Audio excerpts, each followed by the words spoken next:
Welcome to Between the Shelves, the premier Savo Library podcast. It's been a minute since we've recorded an episode, but we're coming back strong with our best of 2024 episodes, and we're starting off with some great guests. I have Sean from Tech Services. What's going on? Lizzie from Teen. Hi. And Tim from Administration. Hello. How's everyone doing? Good. Doing good. Yeah, How are it's you? been a good 2024, I think. I think so. A lot of content. Yeah, I can't wait to see what everybody brought. Too much content. Let's, I know we got a lot to share, so let's just get right into it. Sure. I think we decided we're going to talk about our favorite albums of the year. Do you want to start there? Sure. All right. Who wants to go first? You want me to go first? Sure, why not? Okay. My favorite album of the year was Brat by Charli XCX. It's available on Hoopla. She's like the biggest the pop year queen. in pop music. So actually, she was my top Spotify artist. I was in the 0.5% of her listeners, which is, I did not expect that.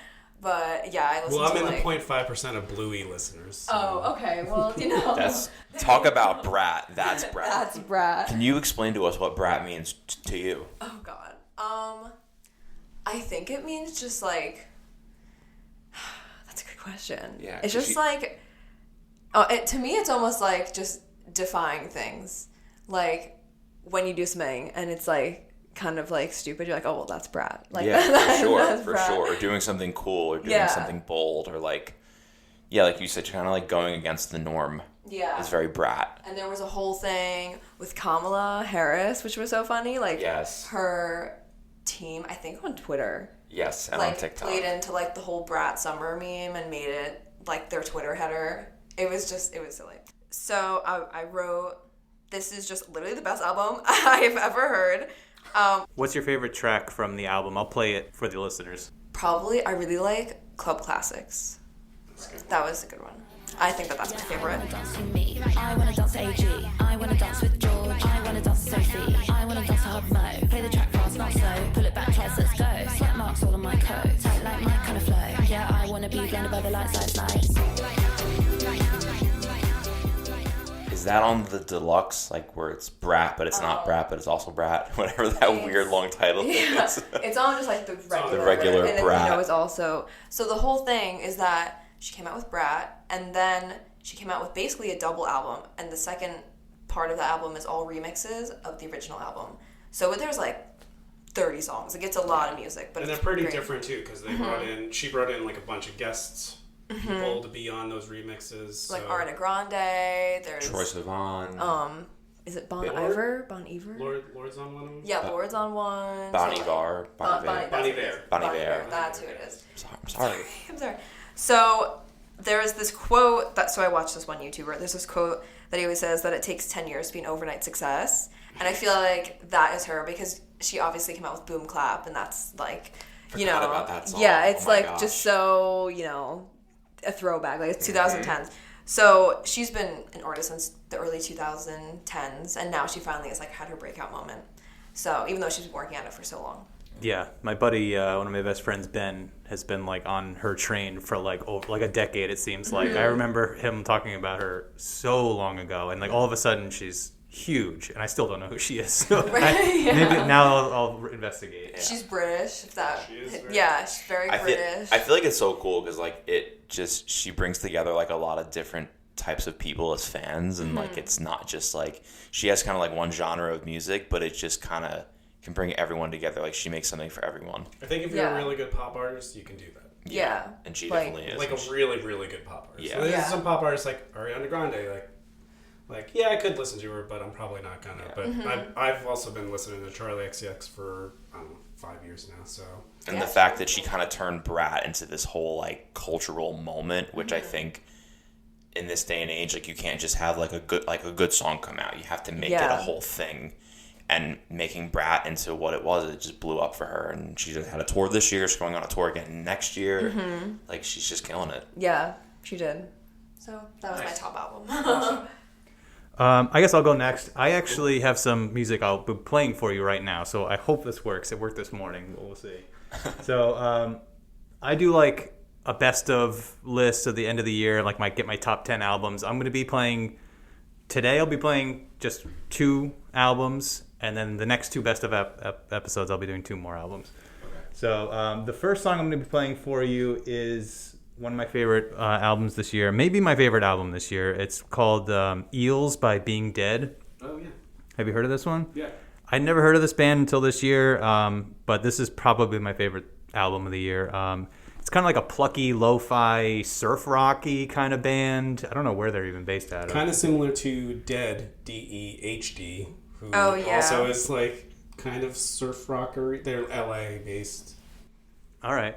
They're like, I don't know who that is, but they kind of remind me of like the Pixies a little bit, mixed with like a California surf rock band. You should check out Dead then. All right, I will. Also really good. I'm learning a lot in this episode. Yeah, just really tight, catchy riffs. I don't know. There's so many. It was so hard to pick out a song to play. Two of my favorite tracks are the opening track, Godzilla Rises, which is just super fun, and it's the 2 lead singers bouncing back and forth just talking about Godzilla, and it's just hilarious. That's a phenomenal title. It is great. It's a great title. But the track that's been stuck in my head all week that I'm going to play now, it's called Night Vision, and it's the lead female singers kind of taking the lead on this one, and it's really cool. I'm going to play it now.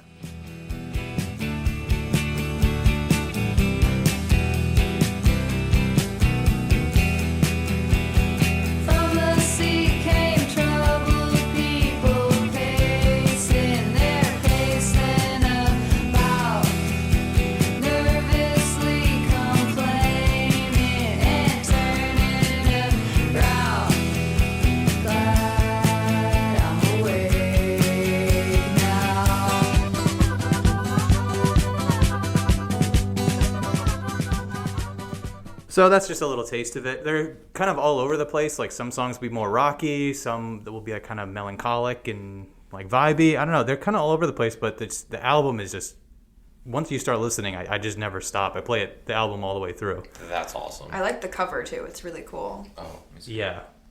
Oh wow, yeah. Yeah, it's all really cool music videos too. Like check them out. They're very funny. Like they seem very artistic. Yeah. You were right. Very like Cali, like surfer vibe.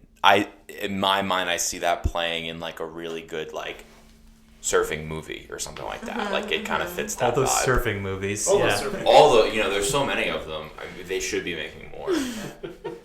So that's probably my favorite album of the year. And the next one I want to play really quickly for you is a band.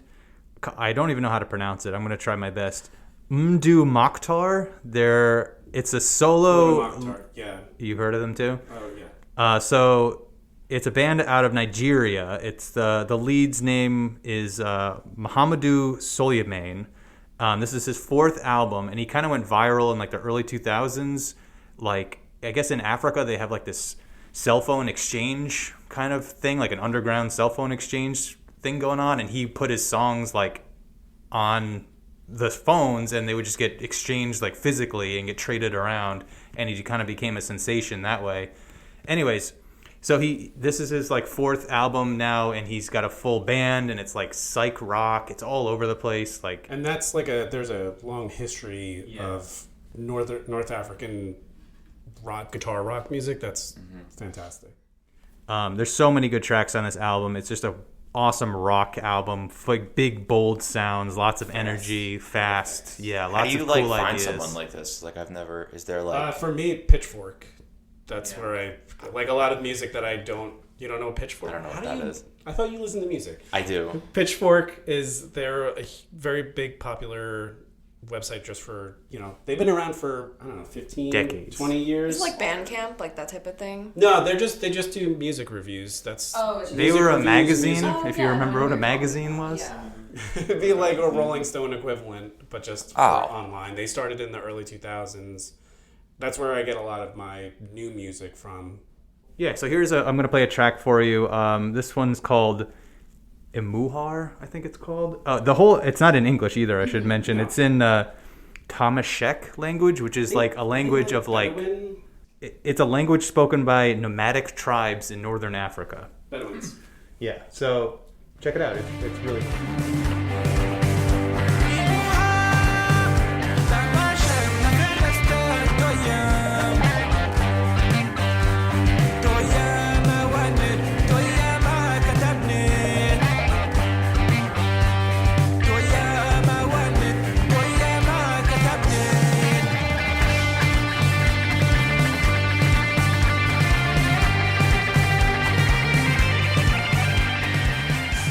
So that's like a little taste of it. It's a lot more of that. He's an insane guitar player. Yeah, I watched some live concerts of him.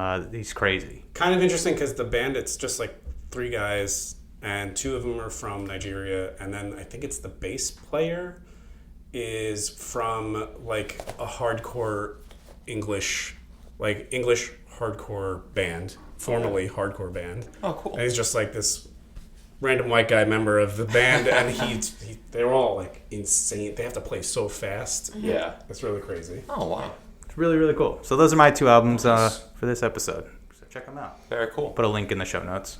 Who wants to go next? Sean, I'm looking at you. Sure, okay.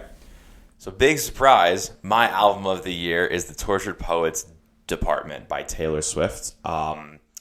She announced it at the Grammys this year when she won her 13th Grammy.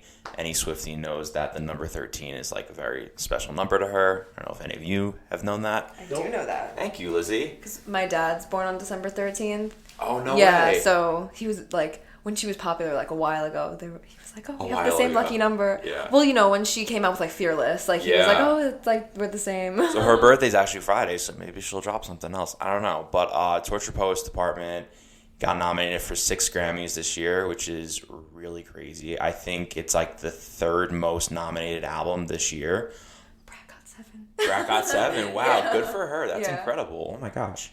And it was originally just 16 or 17 tracks. So she came out with 4 vinyl variants with like each vinyl variant had 1 extra song on it and like a new cover, new vinyl coloring, all that.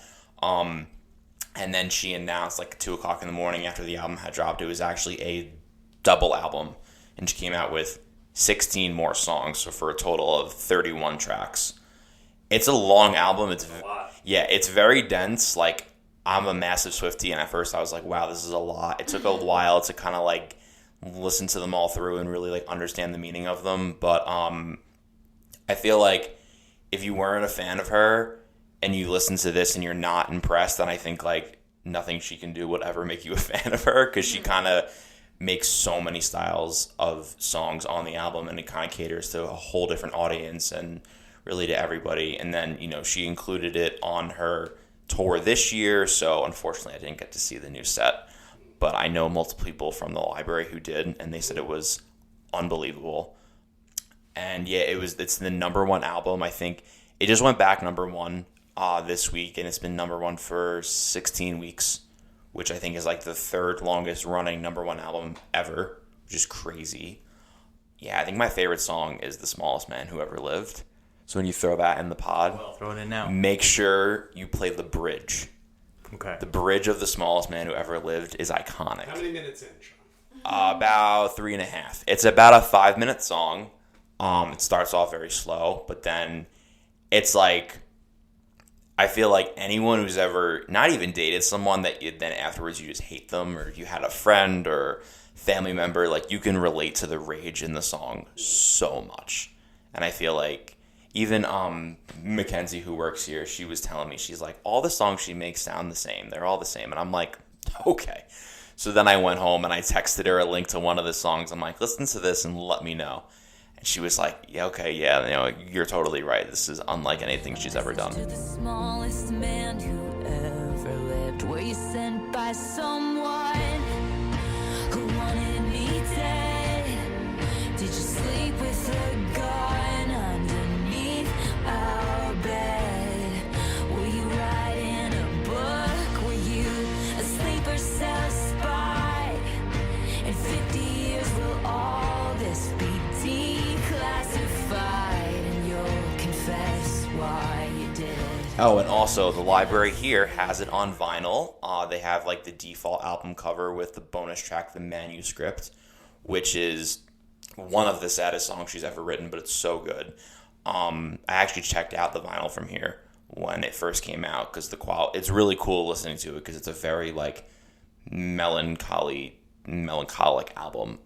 So listening to it on the vinyl is very cool. So like on the anthology, like the B side of the album, there's more about like Travis Kelce and, you know, her life now with him. So it's very cool. It's very dense though. Mm-hmm. But definitely give it a listen if you already haven't. Tim, what do you got? So it was hard for me to figure out a number one album. I didn't have like a super big standout because there were a lot of really good albums that came out this year. So MJ Lenderman, I think, would be my number one. His album Manning Fireworks. That came out in I think like March or April, and it's indie rock, and he's young. He's from Asheville, North Carolina, which is a huge hub of music right now. It's always been a hub, but not like it's having a moment right now. The band Wednesday is from there. They're also a big indie band that are kind of blowing up. And Waxahachie, she's from Kansas, she came out with an album this year too. I thought it was good, but not as good as MJ Lenderman's, who co-wrote a lot of the songs on Waxahachie's new album, which is kind of crazy because Waxahachie's been around for like 10, 12 years, and she's really huge. Should I say, didn't you see her on tour last year? I saw her, last year. Right? Yeah, she was amazing. And to have her like take this guy who's in his like early 20s, mid 20s, like 25 maybe, and to have him bring him on, he's just an amazing songwriter, and he tells these really great stories. So She's Leaving You is like probably the standout song from that album, and it's fantastic. So I definitely highly recommend that album.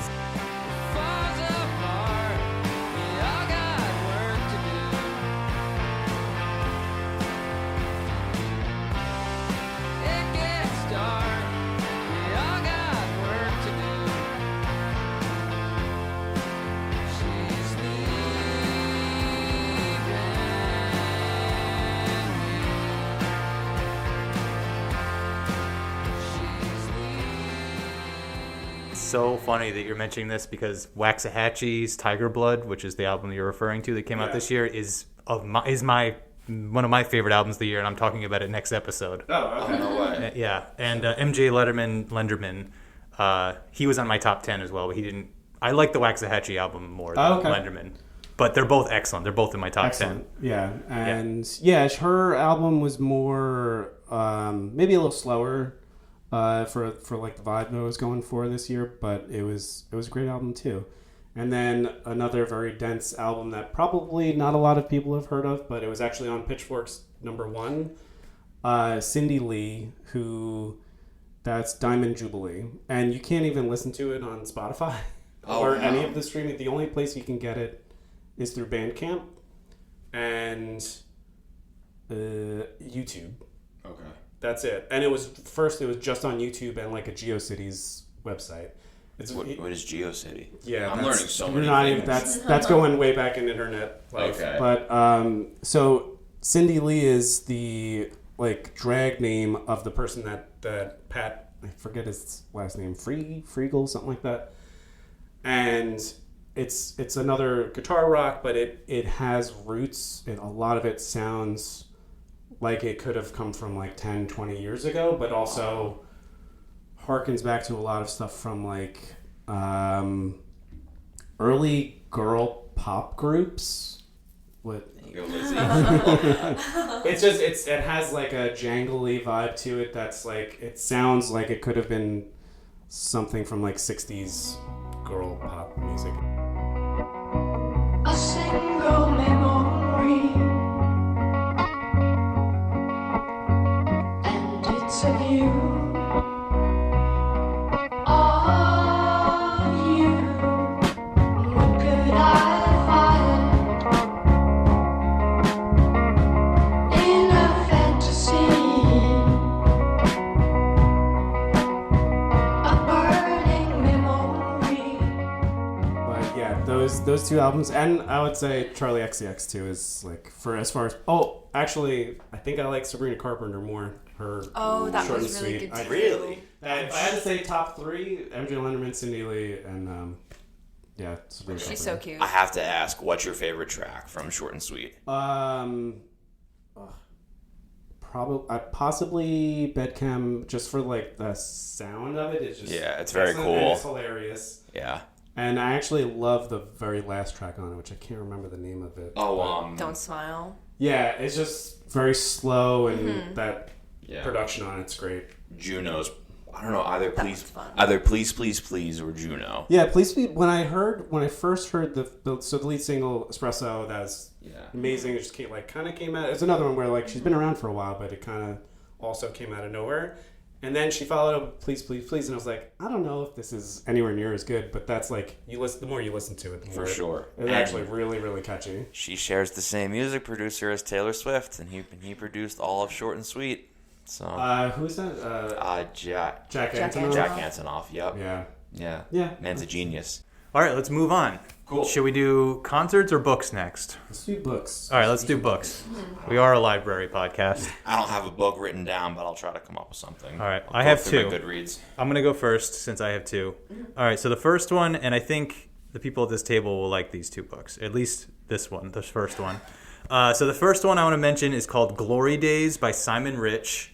It is a short story collection. Simon Rich is a humorist, I guess you can call him. All the short stories are absolutely hilarious. I don't know if he was a writer for SNL or if he's just friends with people from SNL, because every short story seems like it's just a longer SNL sketch, but like a good one. And as a matter of fact, he's very good friends with John Mulaney, and John Mulaney reads the audiobook. So if you like that, Obsessed with him. all right, so definitely check it out. If you like John Mulaney's sense of humor, they're like best buddies. So like you'll Oh like my this gosh, too. that's And so this is like his like 8th book too. So if you like this one, go back and read some other ones. I think this one might be his best. They're just all hilarious. There's a story about like an elderly man who's being interviewed by his grandson for like a class project, but it's like set in the future, and the old man's like describing like why humanity like fell apart, like they're living on like the moon or something now, and it's just like it's just hilarious. Like the way his sense of humor is so funny. There's you might like this one. There's one about Super Mario having a midlife crisis and his like back hurts and he can't like jump on enemies anymore, and like I've already added this to my Goodreads. it's just so good. And like he has another one that again, Tim, you might like this one because it's about like the anxiety of being a parent of young kids, but it's about like God and like two gods who like created mankind, and they're like talking about mankind as if they're their kids, and they're like, oh, where did we go wrong? Like, where are they getting this like from? Like, this is definitely from you. Like, no, it's not. It's just so funny. So Glory Days, Simon Rich, check it out. So that book, I think everyone will enjoy that one. And then the next book I want to mention quickly this is specifically for Tim, because I think, Tim, this might be on your TBR list already. It's called Play Nice, The Rise, Fall, and Future of Blizzard Entertainment by Jason Schrier. He is a tech journalist for Bloomberg, but he also co-hosts a podcast that Tim and I listen to. It's the history of this gaming behemoth company, Blizzard, where if you're not familiar with Blizzard, you probably heard of their properties: World of Warcraft, StarCraft, Overwatch, what's the card game? Hearthstone. They're a multi-billion-dollar company. They were recently in the news because they got bought out by Microsoft for $69 billion. It was like... Microsoft's just snatching up everything recently. Yeah, but then they also laid off thousands of people after they bought the company. Seriously. Yeah. Yeah, I'm sure it talks about that. It goes into all. It's even if you aren't like a gamer, like a hardcore gamer or whatever, this book offers something for you because it's such an interesting story of like two guys who make a hit game in their basement, become ultra successes, and they just keep growing and growing. They have hit after hit. Then they release World of Warcraft, which becomes, everyone's heard of World of Warcraft, just the biggest game in the world. And then it's just about like how they can't maintain that success. Success kind of has them compromising their principles, and then they start getting bought out, and they have to change their philosophy and structure and everything for better and worse. And it's just a really interesting story of like a company's growth, how a company can decline, and it's just a really interesting story about like modern capitalism too, about like how companies can get gutted. And yeah, it's just really interesting. And layoffs, like Tim mentioned, like by the thousands. Yeah, it's just a really, really great story. And if you like gaming, there's so many tidbits that you'll like on top of just the interesting rise and fall story. Like, sweet. It's just a classic story. It's like Citizen Kane. It's like Scarface. You know, it's like it's a story you hear time and time and time again. It's like the Citizen rise and Kane. fall of giants. Yeah. Cool. So yeah, Tim, I think you'll like it Yeah, I particularly. definitely wanna read You that. should check it out. Those are my books. Sweet. Very cool. Good recommendations. Thank you. Who wants to go next? I can go. So I was going to do like a favorite author and then my favorite book by her. Cool. Because they came out this year. So my favorite author is obviously Frieda McFadden. I've read literally like 12 of her books. Just this year alone. Just this year alone. 'Cause Obsessed. it's embarrassing. It's Brat. It's Brat. Her stuff is on Hoopla, Libby, and then it's also in libraries, even though there's like a crazy hold on all of them, like months long. Thank you for the plug, though. Yeah, of course. So my favorite things about her books, I wrote that the twists are really good. I think that the plots are funny, and I listen to all of them. Like I've only read her books by listening to the audiobooks. So like you don't really have to be listening like super in depth the whole time. You can like space out for a second and you're not gonna miss too much. And they're only like, you know, a couple hours. They're like 8 hours, which isn't too crazy. And then my favorite book that she wrote this year is The Boyfriend. That was really funny. That's the newest one, right? Yeah, that was the newest one. I think it came out in like October 1st. Does she put out like a couple a year? This year she wrote like 4. Like she Wow. wrote so many. I don't know. And she's also a doctor. She was like, She's was like her. a psychiatrist, right, or something? She's like a brain like physician. So it's funny because a lot of her books deal with like mental illnesses or like just like random like brain stuff. And it's funny because she's actually a doctor. Random brain I stuff. don't know, like, it'll be love like- that. That is the perfect I way don't of putting it. No, because I've read like 4 or 5 of her books, and all Yeah. the people in it are like mentally just Yeah, and you're like, Gone. oh my god. Gone. It's just so funny. So yeah, Awesome. That was mine. Would recommend. Nice. Any other books? So, I just finished. Well, there's for nonfiction. I talked about this probably the last time I was on a podcast, which is the Anxious Generation. Nonfiction, Jonathan Haidt. Great book, just about the state of where we are with social media and its influence on young people, old people, just everyone. And it's probably, I think it actually won Goodreads nonfiction award for Goodreads. And yeah, I would definitely agree. Like one of the better nonfiction books I've read in a long time. And for fiction, though, Ninth House, Leigh Bardugo was pretty great. That was like I didn't hear of her. She's, I kind of just stumbled on her, but she's huge, so that's on me more than anything else. But that was kind of like a Harry Potter-esque sort of.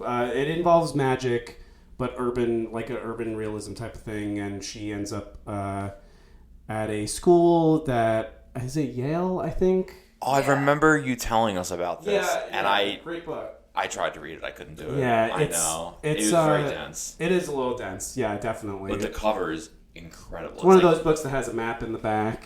Oh, okay. That whole thing, but because it is fantasy, and but it's also a bit of horror. She sees the dead, and there's like magic being used by these Yale houses, and there's a murder mystery too involved, and it was really Seems excellent. right up my alley. It was great. It was good, And yeah. it's the first book in I don't know how many. The never second mind. book I haven't read. It's not like an 8-book No, series. I think it's probably just gonna be like. And really, you could just read the one book and never have to Yeah. read anymore. It pretty much wraps up the entire story in that one book. I highly recommend it. And I don't know if I had anything else. Just for a book that came out 30 plus years ago, Tommy Knocker's Stephen King. Yeah. It's like an insanely long book, but man, did I love that book. That might have been actually my favorite book, but it was great. I loved it. So. I didn't write anything down, but I read a lot this year. I read like 67 books. Oh my god. for you. And Thank you don't you. listen to audiobooks. No, I don't do audiobooks. I mean, I read the whole Percy Jackson series for the first time. So I mean, those are kids' books. So Did you like them? Though? oh my god, I love them. I thought it, They're like a couple hundred pages though, you know. They're yeah, I big. thought they were incredible. But probably my favorite book was The Woman by Kristen Hanna. came out this year. Obviously, like, insanely popular book. I remember, like, putting it on hold for my mom, and they were, like, 500 plus holds on it. It was... It's historical fiction, right? Yeah, so it's what she does. Yeah, it's very interesting. It follows this one woman, good God, I cannot remember her name, and it's just about her experience as a medic in the Army during the Vietnam War, and just like all the other women that she works with and all of the people that she meets and all of the men that she meets who, like, some treat her like she's just there with everyone else, and then some look down on her just because she's a woman who's there to serve. It's kind of like the first half of the book, and then the second half of the book is post-war, and they come home, and it's kind of like about her treatment by the people here and how a lot of people were against the Vietnam War, and a lot of people, like, were just telling her to her face, like, oh, you weren't there, like, you're lying, you're just making that up. Because I guess it wasn't covered in the news that there were a lot of female medics that were over there. I was just, like, so engrossed by this book, and it was long. It was about a little over 500 pages, and I'm like, if this book was like 2,000 pages long, I would have read it. Can I just say that? Yeah. So it won the Goodreads Award for historical fiction, and it got 253,000 votes. So, and then the second nominee, James, got 62,000. So That's like, it was crazy. Like that Yeah, like, much of a it difference. was just, I mean, it's a very intense book, but, like, it was just truly one of those things that I just could not put it down. And when I wasn't reading it, all I thought about was that. What's and, like, happening next? I have to know. her books are blowing up. And I tried to read another one by her, I think, like, The Four Winds. That's the one that I read, the only one I read of hers that I... about the Dust Bowl. Yeah. I couldn't get through through it. It was hard to get through. It was a little boring. I think that was also... She wrote that, like, in 2020, 21, like, Yeah, it's pandemic older. lockdown. She kind of mentions it at the end. Okay. And then, like, the, what is that, the afterword? But I do want to...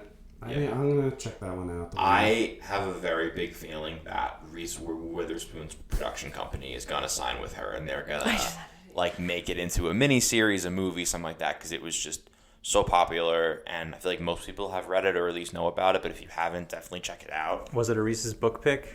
No, actually. What? No, it wasn't. It's probably going to get grabbed up. But I was going to say, like, since her production company, they adapt so many books to shows and films, I feel like they're definitely going to do that. Because, like, reading it, I can just imagine. I can see it so well in my head.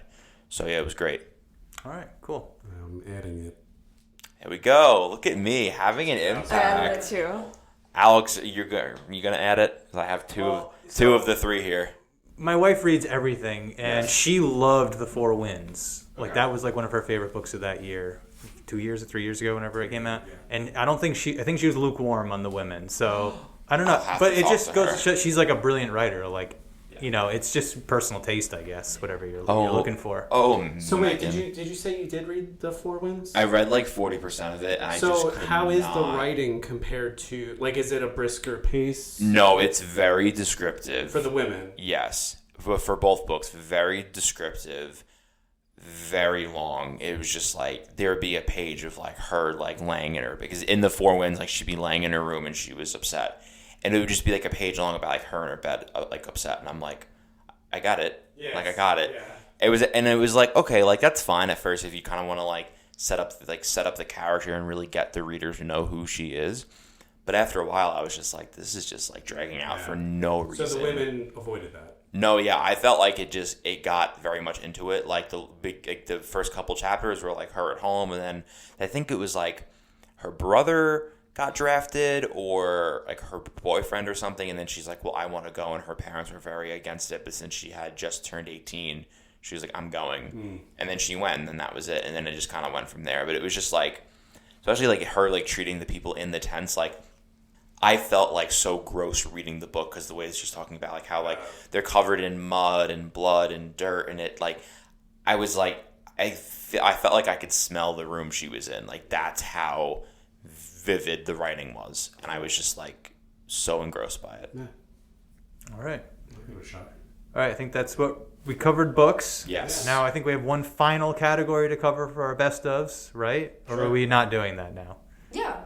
All right, go for it. I'm done. You're out. You don't have anything else? I have nothing left. Did you Well, talk he's got about other- I movies? have 3 best of episodes to do. Episodes.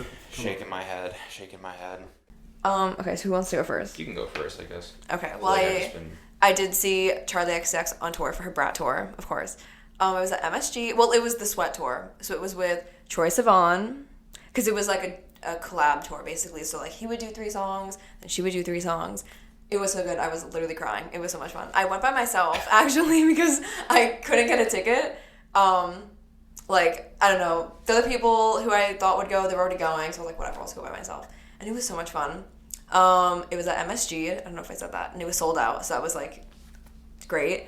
I know a lot of people that went. It was like all over my feeds. I'm like, it was such a huge show. So Charli XCX and Lorde had like a feud for a couple years, like, because they look similar, they make similar music, and then basically Charli wrote a song about her, and then Lorde and her like remixed it together to have their friends, and she brought Lorde out to perform the song, and it was like a surprise. It was crazy. It was literally like. It was so loud. Everyone was screaming so loud.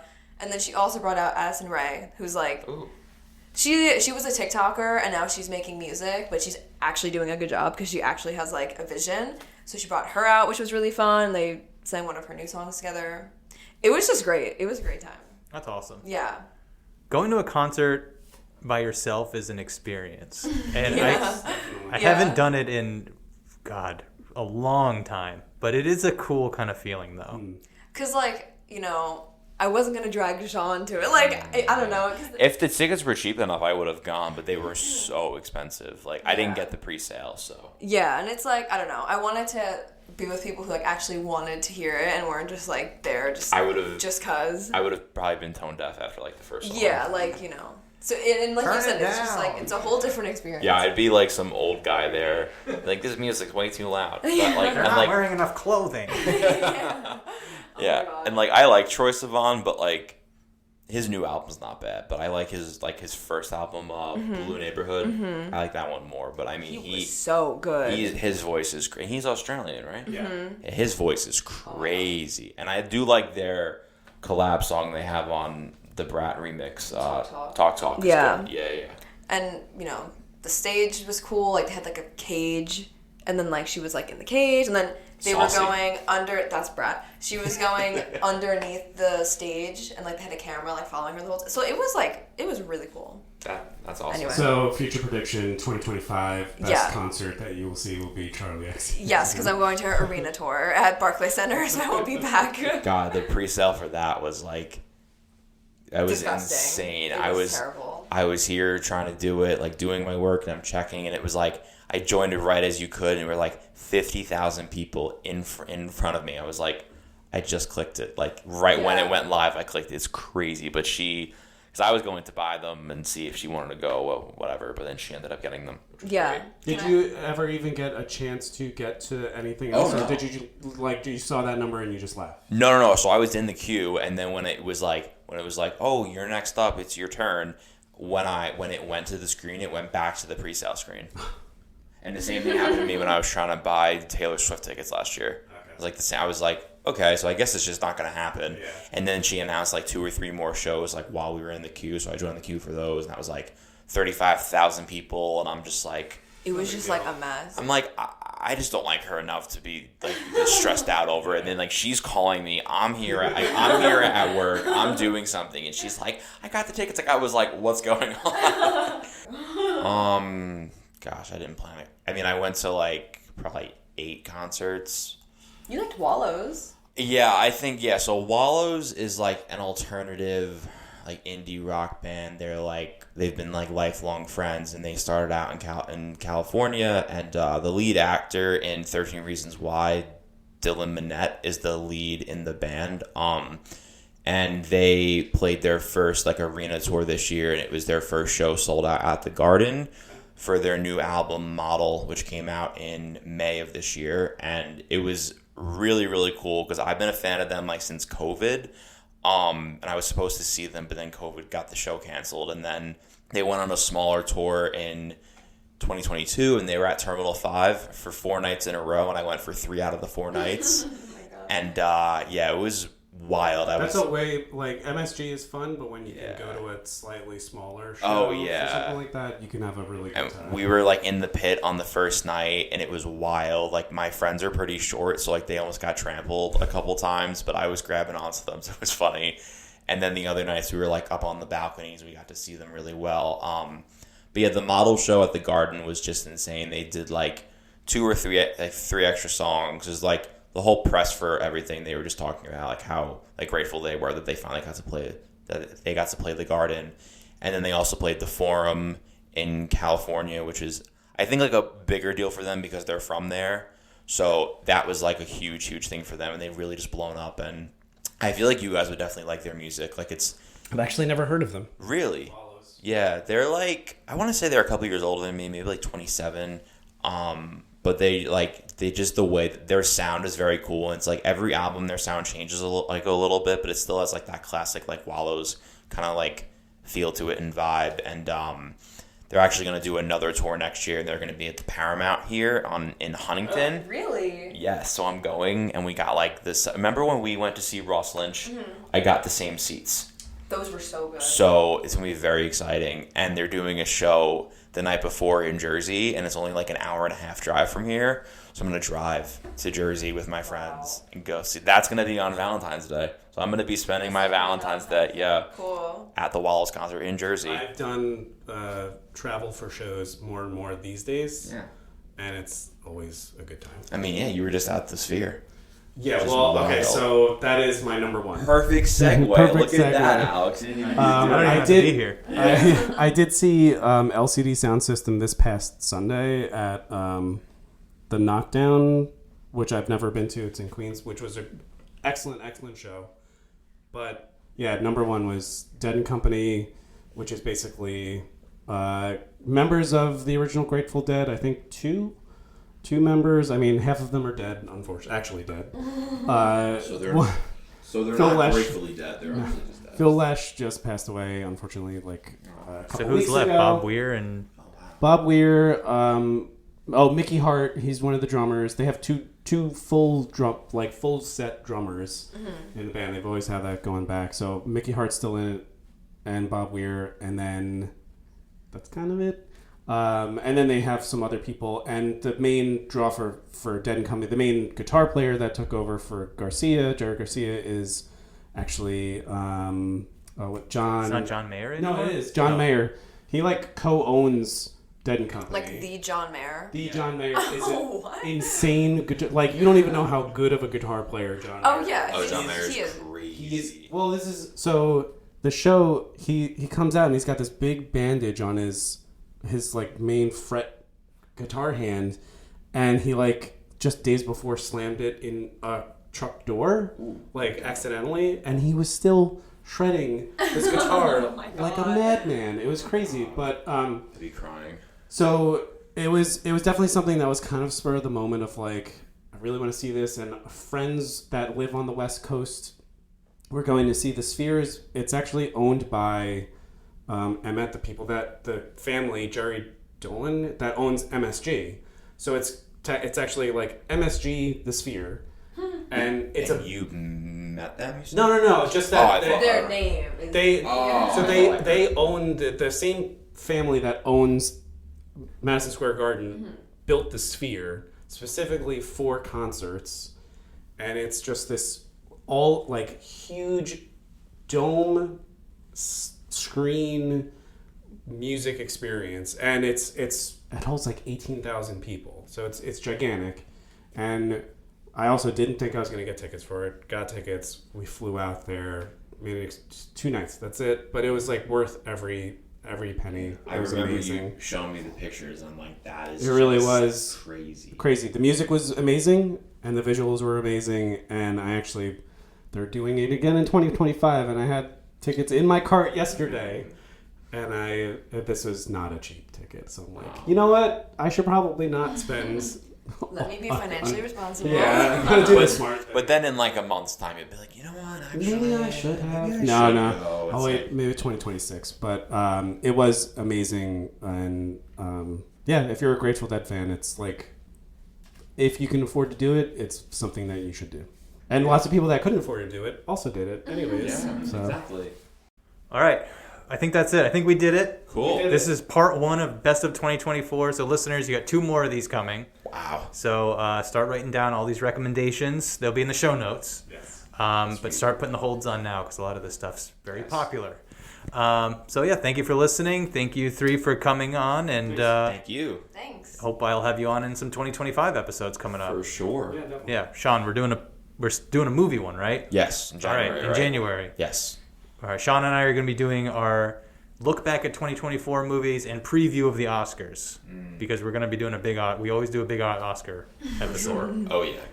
All right, so stay tuned for that, and we'll see you next time between the shelves.